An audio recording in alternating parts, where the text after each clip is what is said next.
नमस्कार, जेपमध्ये आपले स्वागत। आपण पाहत आहात जेप, नवे पर्व, नवी दिशा। बातमी आहे ताम्हिणी घाटाबाबत। सोशल मीडियावर घाट पुन्हा वाहतुकीसाठी सुरू झाला अशा प्रकारच्या बातम्या आणि संदेश व्हायरल होत आहेत। मात्र हा बातम्यांवर विश्वास ठेवू नका। जिल्हाधिकारी कार्यालयाने स्पष्ट केले आहे की ताम्हिणी घाट सुरू झाल्याबाबत कोणत्याही प्रकारचे अधिकृत आदेश जारी करण्यात आलेले नाहीत। पोलीस प्रशासन आणि जिल्हाधिकारी यांनी नागरिकांना आवाहन केले आहे की अफवा आणि अप्रमाणित संदेशांवर विश्वास ठेवू नये, तसेच असे संदेश पुढे पाठवू नयेत। ताम्हिणी घाटावरील परिस्थितीबाबत कोणताही निर्णय झाल्यास त्याची माहिती केवळ जिल्हा प्रशासन आणि संबंधित शासकीय यंत्रणांकडून अधिकृतपणे जाहीर करण्यात येईल।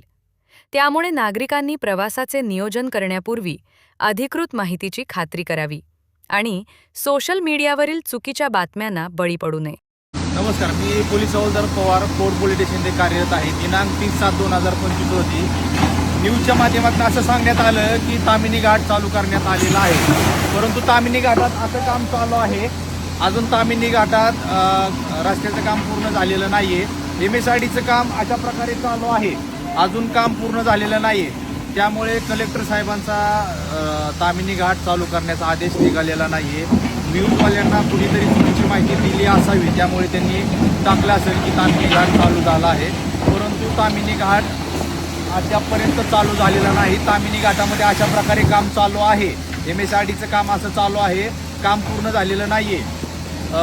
जे न्यूजमधून लोकांना जी माहिती दिलेली आहे की ताम्हिणी घाट 30 तारखेपासून चालू झालेला आहे म्हणून, तर ती माहिती चुकीची आहे। ती माहिती घेऊन तुम्ही ताम्हिणी घाटाचा प्रवास करू नका, कारण ताम्हिणी घाट अद्यापपर्यंत चालू झालेला नाही। कुठलाही असा आदेश पारित झालेला नाही की ताम्हिणी घाट चालू करण्यात यावं म्हणून। तर सगळ्यांना एक विनंती आहे की ताम्हिणी घाटाचा प्रवास सध्या करू नका। ताम्हिणी घाट अद्यापपर्यंत चालू झालेला नाही। सगळ्याला एक विनंती आहे, सगळ्यांनी त्या गोष्टी लक्षात घ्याव्यात, कारण न्यूजला जी माहिती दिलेली आहे ती चुकीची माहिती दिलेली आहे। कारण न्यूजवाल्यांना जी माहिती ज्यांनी कुणी दिली असेल ती अधिकृत माहिती दिलेली नाही आहे, कारण ताम्हिणी घाटातलं काम काही संपलेलं नाही आहे, काम चालूच आहे।